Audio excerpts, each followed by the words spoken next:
जय हिंद जय भारत मेरे प्यारे छात्रों। हम लोग प्रोग्रेसिव वेव के बारे में डिस्कस कर चुके थे कि प्रोग्रेसिव वेव है क्या।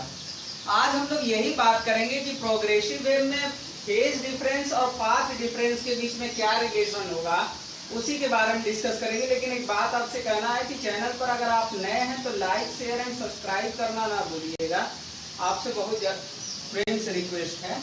तो देखते हैं कि रिलेशन बिटवीन फेज डिफरेंस और पाथ डिफरेंस के बीच में क्या होगा। जैसे कोई भी दो वेव चल रही है, जैसे यहाँ पर अगर हम एग्जांपल के थ्रू दिखाएं, ये एक वेव है, इसका एक प्रोग्रेसिव वेव होगा और एक दूसरा वेव है, ठीक है। इन दोनों वेव के बीच में ये जो आपको दिख रहा है, यहां से यहां तक के बीच का जो दिख रहा है, this is called path difference. और जैसे मान लीजिए कि इनिशियल फेज इसका φ1 है, फाइनल फेज φ2 है, इन दोनों के बीच में जो डिफरेंस होगा वो डेल्टा फाई होगा। तो ये फेज डिफरेंस हो गया और वो आपका जो हो गया पाथ डिफरेंस हो गया। तो उन दोनों के बीच में क्या रिलेशन होगा, यही देखना चाहते हैं। तो जो फेज डिफरेंस होता है आपका, फेज डिफरेंस डेल्टा फाई बराबर जो होता है वो 2 pi by lambda into path difference, 2 pi by lambda into path difference होता है। ये आपका जो रिलेशन है वो फेज डिफरेंस और पाथ डिफरेंस के बीच में रिलेशन है। आप चाहें तो 2 पाई बाई लैम्डा की जगह आप लोग जानते हैं कि के बराबर जो होता है वो 2 पाई बाई लैम्डा होता है। के बराबर क्या होता है, 2 पाई बाई लैम्डा होता है, जिसे प्रोपेगेशन कांस्टेंट या वेव कांस्टेंट या एंगुलर वेव नंबर कहते हैं। तो अगर हम इसको लिखना चाहें तो delta phi is equal to K into delta x. तो डेल्टा फाई आपका पाथ डिफरेंस है, सॉरी डेल्टा फाई क्या है, फेज डिफरेंस है। डेल्टा फाई क्या है, फेज डिफरेंस है।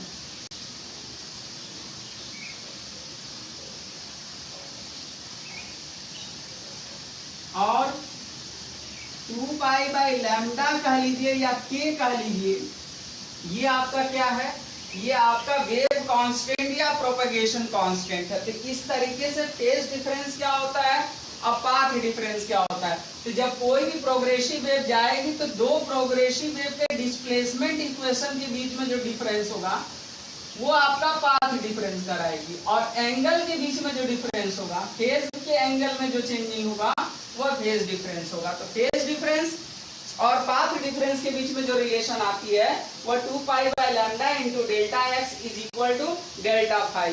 It means delta phi equal to 2 pi by lambda into delta x. ये रिलेशन होता है फेज डिफरेंस और पाथ डिफरेंस के बीच में। तो यहां पर हम देखेंगे कि क्या रिलेशन होगा किसके बीच में, रिलेशन बिटवीन फेज डिफरेंस और टाइम इंटरवल के बीच में। तो जो फेज डिफरेंस आपका होता है वो डेल्टा फाई होता है। तो फेज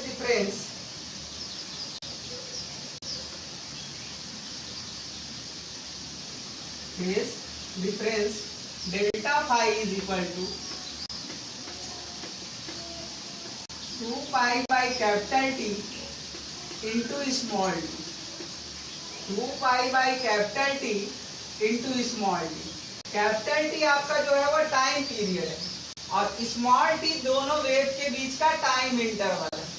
तो अब यहाँ पर अगर हम इसको लिखें तो आप जानते हैं कि एंगुलर वेलोसिटी ओमेगा बराबर 2 पाई बाई कैपिटल टी होती है। तो आप दूसरे वर्ड में फेज डिफरेंस को लिख सकते हैं डेल्टा फाई बराबर omega into delta T. This is your relation between phase difference and time interval. तो इस तरीके से हमारा जो रिलेशन हो गया ये फेज डिफरेंस और टाइम इंटरवल के बीच में रिलेशन हो गया। अब हम बात करेंगे इंटेंसिटी ऑफ वेव के बारे में कि इंटेंसिटी ऑफ वेव क्या होती है, और आपको ये भी बताएंगे कि मंदिर में जो है या जितने भी गुरुद्वारे या टेम्पल होते हैं उसमें घंटे बहुत बड़े बनाए जाते हैं। ऐसा क्यों? छोटे घंटे पर भी तो काम हो सकता है, बड़ा घंटा ही क्यों? इस चीज के बारे में अगर देखा जाए तो इंटेंसिटी से ही पता चलेगी। तो इंटेंसिटी को समझते हैं कि क्या है इंटेंसिटी।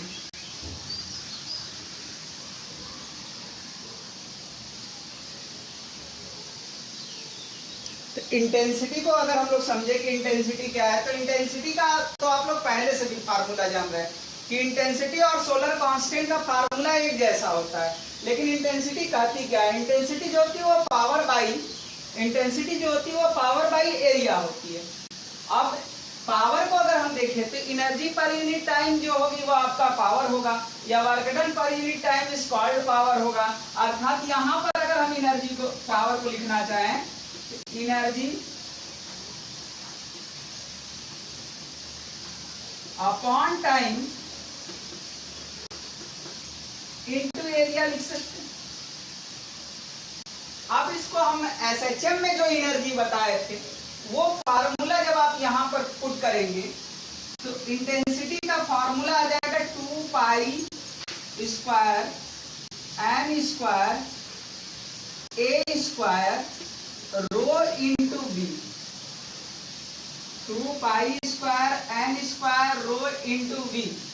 यार अगर आप नहीं लिखना चाहते हो तो यहाँ पर f भी लिख सकते हो। f जो आपकी फ्रीक्वेंसी है, 2 पाई स्क्वायर m स्क्वायर या f square a square rho into B. यहाँ पर जो b है, v is the velocity of progressive wave, where v is velocity of progressive wave। b आपकी डेंसिटी है। तो यहां से देखा हम लोगों ने कि इंटेंसिटी जो है वो 2 फैक्टर पर डिपेंड कर रही है। पहला स्क्वायर ऑफ एम्पलीट्यूड पर डिपेंड कर रही है, दूसरा स्क्वायर ऑफ फ्रीक्वेंसी पर डिपेंड कर रही है। अब यहां से आपको समझ में आ गया होगा कि आखिर में मंदिर में घंटे बड़े क्यों बनाए जाते हैं। जब घंटा जितना बड़ा रखेंगे उसका एम्पलीट्यूड उतना ज्यादा होगा, और जब जिसका एम्पलीट्यूड जितना ज्यादा होगा उसकी इंटेंसिटी भी उतनी ज्यादा होगी। देखिए एक कंफ्यूजन बच्चों को और रहता है, इंटेंसिटी का मतलब बच्चे हर जगह एक जैसा समझते हैं। ये अगर आप भी ऐसा समझ रहे हैं तो गलत समझ रहे हैं। अगर इंटेंसिटी को लाइट में जाके देखा जाए, लाइट वाले चैप्टर में जाके देखा जाए, तो इंटेंसिटी का मतलब वहां पर ब्राइटनेस से होता है। लेकिन अगर हम साउंड वेव में बात करें इंटेंसिटी का मतलब क्या है, तो इंटेंसिटी अगर टोटल जो रिलेशन रखती है कि इंटेंसिटी आपको समझना है कि किसी की इंटेंसिटी बहुत ज्यादा है तो उसका लाउडनेस बहुत ज्यादा है। जिसकी इंटेंसिटी जितना ज्यादा होगी उसका लाउडनेस उतना ज्यादा होगा।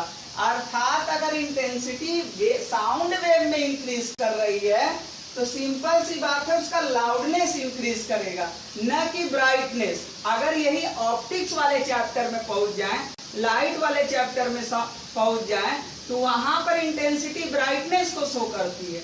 लेकिन साउंड वेव वाले चैप्टर में इंटेंसिटी किसको बताती है? लाउडनेस को बताती है। More intensity have a more loudness, less intensity have a less loudness. It means जब घंटा बड़ा बनाएंगे मंदिरों का तो उसका एम्पलीट्यूड ज्यादा होगा, और एम्पलीट्यूड ज्यादा होगा तो इंटेंसिटी ज्यादा होगी, इंटेंसिटी ज्यादा होगा तो उसका लाउडनेस भी क्या होगा? ज्यादा होगा। इसीलिए आप बड़े घंटे जो होते हैं बहुत दूर तक आवाज गूंजते हैं उसमें बजने के बाद, टन। ऐसा क्यों होता है? क्योंकि वहां पर क्या हो जाता है कि आप बड़े घंटे रखे तो एम्पलीट्यूड बढ़ गया, एम्पलीट्यूड बढ़ा तो इंटेंसिटी बढ़ गई, इंटेंसिटी बढ़ गया तो उसका लाउडनेस भी क्या कर गया? इंक्रीज कर गया। तो याद रखिएगा, कंफ्यूजन रखने की जरूरत नहीं है।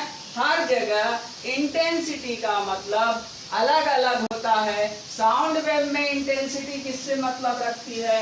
लाउडनेस से मतलब रखती है, जबकि लाइट वेव में या जो है ऑप्टिक्स में हमारा जो इंटेंसिटी होता है वह किससे मतलब रखता है, ब्राइटनेस से मतलब रखता है। तो यहाँ पर आप लोग सीख लिए होंगे कि इंटेंसिटी क्या है और इंटेंसिटी को कैसे बढ़ा सकते हैं। तो इंटेंसिटी को एम्पलीट्यूड को बढ़ा सकते हैं, फ्रीक्वेंसी को बढ़ा करके कर सकते हैं, अर्थात फ्रीक्वेंसी बढ़ा देंगे तब भी इंटेंसिटी बढ़ जाएगी, तब भी लाउडनेस बढ़ जाएगा, एम्पलीट्यूड बढ़ा देंगे तब भी इंटेंसिटी या लाउडनेस क्या कर जाएगी, साउंड वेव की इंक्रीज कर जाएगी। तो अगर आप चैनल पे नए हैं तो लाइक शेयर और सब्सक्राइब करना ना भूलिएगा।